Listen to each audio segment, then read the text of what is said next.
दोस्तों नमस्कार। जैसा कि आप सभी जानते हैं कि आईपीएल 2025 की समाप्ति हो चुकी है और इसी बीच हुई एक अहम बैठक में बीसीसीआई ने एशिया कप 2025 को लेकर कई बड़े निर्णय लिए हैं। इस बार टूर्नामेंट से लेकर भाग लेने वाली टीमों तक में व्यापक बदलाव किए गए हैं। साथ ही एक नई टीम और नया कार्यक्रम भी जारी किया गया है। आपको जानकर खुशी होगी कि आईपीएल के समापन के पश्चात यह प्रतिष्ठित श्रृंखला कुछ दिनों में आयोजित होने वाली है और भारत इस बार मेजबानी का दायित्व निभाएगा, जिससे टूर्नामेंट अत्यंत रोमांचक होने की संभावना है और सभी भारतीय क्रिकेट समर्थक इसे लेकर उत्साहित हैं। सबसे महत्वपूर्ण बात यह है कि एशिया कप में एक बार फिर भारत और पाकिस्तान के बीच तीव्र प्रतिद्वंदिता देखने को मिलेगी, जहां भारतीय दल पाकिस्तानी टीम को कुचलने के लिए पूरी तरह से सजग है। इसी के साथ बीसीसीआई ने एक खतरनाक युवा भारतीय टीम की घोषणा की है, जिसमें मयंक यादव, अभिषेक शर्मा समेत 5 और नए प्रतिभाओं को अवसर प्रदान किया गया है। भारतीय क्रिकेट को अब अधिक प्रतीक्षा नहीं करनी पड़ेगी, क्योंकि मुख्य चयनकर्ता अजीत अगरकर के नेतृत्व में एक युवा ब्रिगेड का गठन किया गया है, जिसमें कई वरिष्ठ खिलाड़ियों को बाहर करके युवा खिलाड़ियों को टीम में शामिल किया गया है और यह युवा खिलाड़ी एशिया कप में भारत को विजय बनाने के लिए मैदान पर उतरने वाले हैं। अब प्रश्न यह है कि वह 15 सदस्य टीम में कौन कौन से क्रिकेटर होंगे, किन किन राष्ट्रों की टीमें प्रतिस्पर्धा करेगी तथा टूर्नामेंट की प्रारंभिक तिथि क्या होगी, भारत अपना सभी मुकाबले कब, कहां और कितने बजे से खेलेगी। इन सभी प्रश्नों का उत्तर हमारे इस वीडियो में आगे मिलने वाला है। लेकिन उससे पहले अगर आप भी रोहित शर्मा, विराट कोहली और MS धोनी को बेहतरीन खिलाड़ी एंड कप्तान मानते हैं तो वीडियो को लाइक और चैनल को सब्सक्राइब करके हमें अपना सपोर्ट जरूर दिखाइए, क्योंकि क्रिकेट से रिलेटेड अपडेट सबसे पहले इसी चैनल पर ही दी जाती है। और अपना फेवरेट खिलाड़ी का नाम कमेंट बॉक्स में जरूर बताएं। तो दोस्तों आइए जानते हैं एशिया कप 2025 के फॉर्मेट, मेजबानी, टीमों और शेड्यूल के बारे में, जिसमें इस बार बहुत कुछ नया और रोमांचक देखने को मिलेगा। आपको बता दें कि इस बार टूर्नामेंट T20 फॉर्मेट में खेला जाएगा, इसीलिए भारतीय टीम में कई बदलाव किए गए हैं और कई नए चेहरे को मौका मिला है ताकि तेज और आक्रामक टीम तैयार हो सके। मेजबानी भारत और श्रीलंका ने संयुक्त रूप से प्राप्त की है, क्योंकि पाकिस्तान भारत में आकर खेलने से इनकार कर चुका है। इसलिए पाकिस्तानी मैच श्रीलंका में कराए जाएंगे, जबकि टीम इंडिया के मुकाबले भारत में ही होंगे, जिससे हमारे फैंस को अपने पसंदीदा खिलाड़ियों को लाइव देखने का मौका मिलेगा। इसके साथ ही भारतीय टीम की कप्तानी भी बदल गई है और एक नए खिलाड़ी को जिम्मेदारी सौंपी गई है, जो जोश और ऊर्जा के साथ मैदान पर उतरेगा। इस बार टूर्नामेंट में कुल 8 टीमें हिस्सा ले रही हैं, जिसमें भारत, पाकिस्तान, श्रीलंका, हांगकांग, नेपाल, अफगानिस्तान, बांग्लादेश और यूएई जैसे देश शामिल हैं। और इन सभी टीमों को 2 ग्रुप में बांटा गया है, जहां ग्रुप ए में भारत, बांग्लादेश, यूएई और नेपाल जैसे टीम है, वहीं ग्रुप बी में अफगानिस्तान, पाकिस्तान, श्रीलंका और हांगकांग की टीम शामिल है। वहीं एशिया कप की शेड्यूल की बात करें तो इस टूर्नामेंट में टीम इंडिया पहला मैच बांग्लादेश के खिलाफ खेलेगी, जबकि दूसरा मैच हांगकांग के खिलाफ, तो वहीं तीसरा मुकाबला नेपाल के खिलाफ खेलने वाली है। और एशिया कप की फाइनल मुकाबले पर पूरे विश्व की निगाहें टिकी रहेंगी। तो चलिए अब एक नजर एशिया के कप्तान और उप कप्तान पर डालते हैं। तो दोस्तों आपको बता दें कि बीसीसीआई ने एक बार फिर एशिया कप 2025 का कप्तान सूर्य कुमार यादव को ही बनाया है। वहीं दोस्तों उप कप्तान की बात करें तो उप कप्तान की जिम्मेदारी श्रेयस अय्यर के कंधों पर सौंपी गई है। जी हाँ दोस्तों, आईपीएल 2025 में श्रेयस अय्यर की शानदार कप्तानी को देखते हुए एशिया कप में भारतीय टीम का उप कप्तान श्रेयस अय्यर को बनाया है। तो दोस्तों अब बात करते हैं एशिया कप 2025 के लिए चुनी गई 15 सदस्य भारतीय टीम के बारे में, जिसमें देश के सबसे बेहतरीन और युवा सितारे को शामिल किए गए हैं। तो दोस्तों सबसे पहले ओपनर बल्लेबाज की बात करें तो बीसीसीआई ने एशिया कप 2025 के लिए 2 ओपनर बल्लेबाज को भारतीय टीम की स्क्वाड में शामिल किया है, जिसमें पहला नाम आता है युवा ओपनर बल्लेबाज यशस्वी जायसवाल का, जो कि टीम इंडिया के सबसे महत्वपूर्ण प्लेयर माने जा रहे हैं। जी हाँ दोस्तों, T20 और टेस्ट फॉर्मेट दोनों में ही इन्होंने टीम इंडिया के लिए शानदार प्रदर्शन किया है। आईपीएल में इनके आंकड़े कमाल के रहे हैं और T20 फॉर्मेट में इन्होंने अपनी बल्लेबाजी से सबका दिल जीता है। यशस्वी ने ओपनर के तौर पर अपनी जगह पूरी तरह पक्की कर ली है। ये खिलाड़ी पहले ही ओवर से अटैकिंग अप्रोच रखता है और बड़े बड़े हिट लगाने के लिए जाना जाता है। जब भी इन्हें खेलने का मौका मिला है तब इन्होंने खुद को साबित किया है। पावर प्ले में ताबड़तोड़ बल्लेबाजी करते हुए स्कोर को तेजी से आगे बढ़ाते हैं और बड़े बड़े गेंदबाजों के खिलाफ भी तूफानी बल्लेबाजी करने की काबिलियत इनके अंदर भरपूर है। इनका स्ट्राइक रेट अक्सर 200 के ऊपर ही रहता है, जो इन्हें और भी खास बनाता है। अगर हम इनके T20 करियर पर नजर डालें तो यशस्वी जायसवाल ने T20 फॉर्मेट में टोटल 22 मैच खेले हैं, जिसमें बल्लेबाजी करते हुए 1 शतक और 5 अर्धशतक की मदद से कुल 723 रन बनाए हैं, जिसमें इनका स्ट्राइक रेट 170 के ऊपर का रहा है। जबकि दूसरा नाम अभिषेक शर्मा का आता है, जिन्होंने आईपीएल में जबरदस्त प्रदर्शन करके सभी का ध्यान अपनी ओर खींचा है। जी हाँ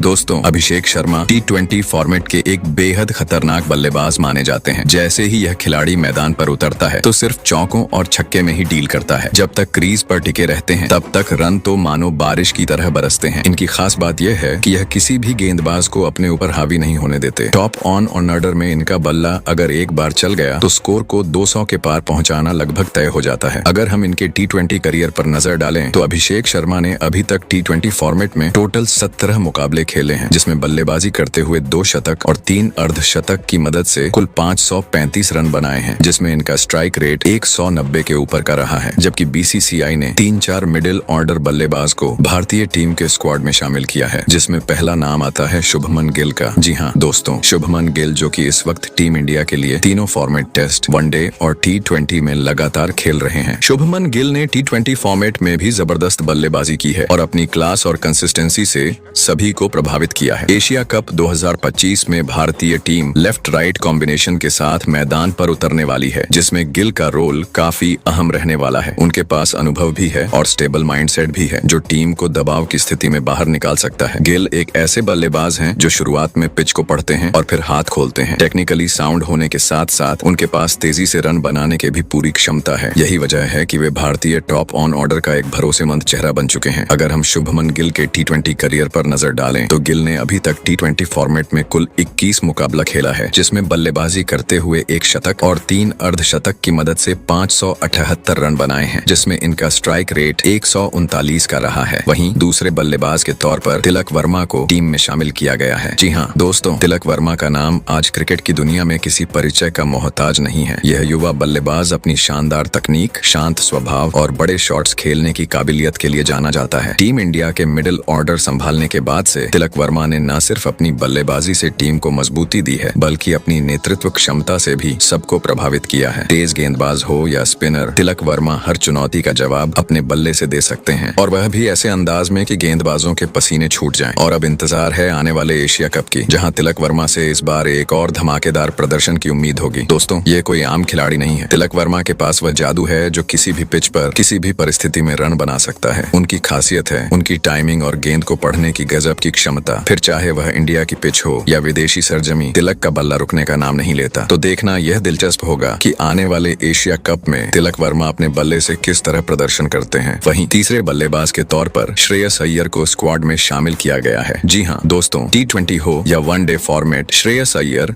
सभी फॉर्मेट में अपनी बल्लेबाजी का लोहा मनवाया है। खासकर इस सीजन IPL में इन्होंने शानदार प्रदर्शन किया है, जिनके बदौलत अब इन्हें T20 फॉर्मेट के एशिया कप में मौका मिला है। श्रेयस अय्यर मिडिल ऑर्डर में अटैकिंग बल्लेबाजी के लिए जाने जाते हैं। जैसे ही क्रीज पर आते हैं, गेंदबाजों पर दबाव बनाना शुरू कर देते हैं। इनकी खासियत यह है कि जब तक मैदान में टिके रहते हैं तब तक रन बनने की रफ्तार थमती नहीं है। टीम को अगर तेज शुरुआत की जरूरत होती है तो श्रेयस अय्यर वहां पर एक भरोसेमंद विकल्प साबित हो सकते हैं। इन्होंने IPL में यह साबित कर दिया कि श्रेयस अय्यर किसी भी परिस्थिति में बल्लेबाजी कर सकते हैं। देखना यह दिलचस्प होगा कि आने वाले एशिया कप में श्रेयस अय्यर किस तरह से प्रदर्शन करते हैं। जबकि चौथे बल्लेबाज के तौर पर सूर्य कुमार यादव खेलते नजर आएंगे, जो इस टीम के कप्तान भी होंगे। जी हाँ दोस्तों, सूर्य कुमार यादव ऐसे बल्लेबाज हैं जो मिडिल ऑर्डर में उतरते ही रन बरसाना शुरू कर देते हैं। उनकी बल्लेबाजी में एक अलग ही क्लास और अग्रेशन देखने को मिलता है। मुश्किल हालात में भी सूर्य कुमार तेजी से रन बनाकर मैच का रुख पलटने की काबिलियत रखते हैं। टीम इंडिया की बल्लेबाजी के सबसे बड़े रन मशीन सूर्य कुमार यादव जब मैदान पर उतरते हैं तो गेंदबाजों के माथे पर पसीने ला देते हैं। यह वह योद्धा है जो गेंदबाजों के हौसलों को चूर चूर करने का हुनर रखता है। यह कोई साधारण खिलाड़ी नहीं, यह वह सूरज है जो जब बल्ला उठाता है तो गेंदबाजों की रेखाएं ही बदल जाती हैं। मैच चाहे जैसा हो, दबाव जितना भी हो, सूर्य का अंदाज हमेशा बेखौफ और बेमिसाल रहता है। एक तरफ जब दूसरे बल्लेबाज हालात को समझने में लगे रहते हैं, तब सूर्य कुमार मैदान पर ऐसे बिखरते हैं जैसे बरसात में बिजली। इस IPL में सूर्य कुमार ऐसे बल्लेबाजी की है मानो गेंदबाजों को चेतावनी दे रहे हो कि मैं आया हूँ, संभल जाओ। गेंद को दिशा नहीं, गवाही देनी पड़ती है। जबकि BCCI ने 2 विकेट कीपर बल्लेबाज को भारतीय टीम के स्क्वाड में शामिल किया है, जिसमें पहला नाम आता है संजू सैमसन का। जी हाँ दोस्तों, आपको पता होगा कि इन्हें जब ओपनिंग के तौर पर मौका मिला तो इन्होंने T20 फॉर्मेट में अपनी विस्फोटक बल्लेबाजी से तबाही मचा दी थी। हालांकि कुछ मुकाबलों में इनका प्रदर्शन थोड़ा कमजोर रहा, लेकिन 2025 के IPL में भी इन्होंने जबरदस्त वापसी की थी। अब यह देखना दिलचस्प होगा कि भारतीय टीम इन्हें ओपनिंग में उतारती है या फिर मिडिल ऑर्डर में इनसे बल्लेबाजी कराई जाती है। एक बात तो तय है कि संजू सैमसन जहां भी बल्लेबाजी करने के लिए आएंगे, अपने बल्ले से तबाही मचाएंगे। अगर हम इनके T20 फॉर्मेट में आंकड़े पर नजर डालें तो संजू सैमसन ने T20 फॉर्मेट में कुल 42 मैच खेले हैं और उन 42 मैचों की 38 पारियों में बल्लेबाजी करते करते हुए 2 अर्धशतक और 3 शतक की मदद से कुल 861 रन बनाए हैं, जिसमें इनका स्ट्राइक रेट 160 से ऊपर का रहा है। और उम्मीद करेंगे कि आने वाले एशिया कप में संजू सैमसन धमाकेदार प्रदर्शन करें। जबकि दूसरे विकेट कीपर बल्लेबाज के तौर पर ऋषभ पंत को स्क्वाड में शामिल किया गया है। जी हाँ दोस्तों, इन्हें बैकअप विकेट कीपर के तौर पर भारतीय टीम में शामिल किया गया है। ऋषभ पंत मिडिल ऑर्डर में अच्छी और संभली हुई बल्लेबाजी करते हैं, जरूरत पड़ने पर रन गति को तेज करने की क्षमता रखते हैं और दबाव में भी शांत रहते हैं। यह दिग्गज होने के बावजूद इनका खेल काफी परिपक्व नजर आता है, जो टीम के लिए एक बड़ा प्लस पॉइंट है। हालांकि इनका स्ट्राइक IPL 2025 में काफी खराब रहा है। ऋषभ पंत ने इस सीजन IPL में कुल 14 मैच खेले, जिसमें बल्लेबाजी करते हुए मात्र 287 रन बनाए। हालांकि ऋषभ पंत अपने पिछले मैच में शतक लगाकर अपने बल्लेबाजी का लोहा मनवाया है और आने वाले मुकाबले के लिए भी पूरी तरीके से तैयार हो चुके हैं। जबकि BCCI ने 2 ऑलराउंडर को भी स्क्वाड में शामिल किया है, जिसमें पहला नाम आता है भारतीय टीम के सबसे खतरनाक ऑलराउंडर हार्दिक पांड्या का। जी हाँ दोस्तों, हार्दिक का प्रदर्शन इंटरनेशनल क्रिकेट में बल्लेबाजी और गेंदबाजी दोनों में लाजवाब रहता है। उन्होंने T20 वर्ल्ड कप 2024 और चैंपियंस ट्रॉफी 2025 को जीतने में अपना अहम भूमिका निभाए थे। इन टूर्नामेंट्स में हार्दिक के शानदार प्रदर्शन की वजह से ही भारत को ICC की 2 बड़ी ट्रॉफियां जीतने का गौरव मिला और आने वाले एशिया कप में भी हार्दिक पांड्या का प्रदर्शन काफी लाजवाब रहने वाला है। वहीं दूसरे ऑलराउंडर के तौर पर अक्षर पटेल को स्क्वाड में शामिल किया गया है। जी हाँ दोस्तों, यह खिलाड़ी न केवल बल्लेबाजी से बल्कि अपनी खतरनाक स्पिन गेंदबाजी के लिए भी जाने जाते हैं। अक्षर पटेल 4 ओवर के स्पेल में कम से कम रन खर्च करके ज्यादा से ज्यादा विकेट निकालने की काबिलियत रखते हैं। उनकी गेंदबाजी में वेरिएशन और लाइन लेंथ बल्लेबाजों को परेशान करने के लिए काफी होती है। वहीं बात करें बल्लेबाजी की तो चाहे टॉप ऑन ऑर्डर हो या मिडिल ऑन ऑर्डर, अक्षर पटेल हर पोजीशन पर बल्ले से बेहतरीन योगदान देते हैं, जो कि आप सभी ने कई मुकाबले जैसे चैंपियन ट्रॉफी और T20 वर्ल्ड कप के फाइनल मुकाबले में देख ही चुके हैं। और उम्मीद करेंगे कि आने वाले मुकाबले में अक्षर पटेल एक बार फिर शानदार प्रदर्शन करें। वहीं स्पिन गेंदबाजी की जिम्मेदारी वरुण चक्रवर्ती और कुलदीप यादव के कंधों पर रहेगी, जबकि फास्ट बॉलिंग की कमान संभालते हुए नजर आएंगे जसप्रीत बुमराह, अर्शदीप सिंह और मोहम्मद सिराज। तो दोस्तों, यह रहा भारतीय टीम का फाइनल स्क्वाड जो BCCI ने एशिया कप 2025 के लिए घोषित किया है। तो आपके हिसाब से इस स्क्वाड में और कौन कौन से खिलाड़ियों को शामिल करना चाहिए, नीचे कमेंट बॉक्स में जरूर बताएं। तो इसी के साथ मिलते हैं नेक्स्ट वीडियो में। तब तक के लिए जय हिंद, वंदे मातरम।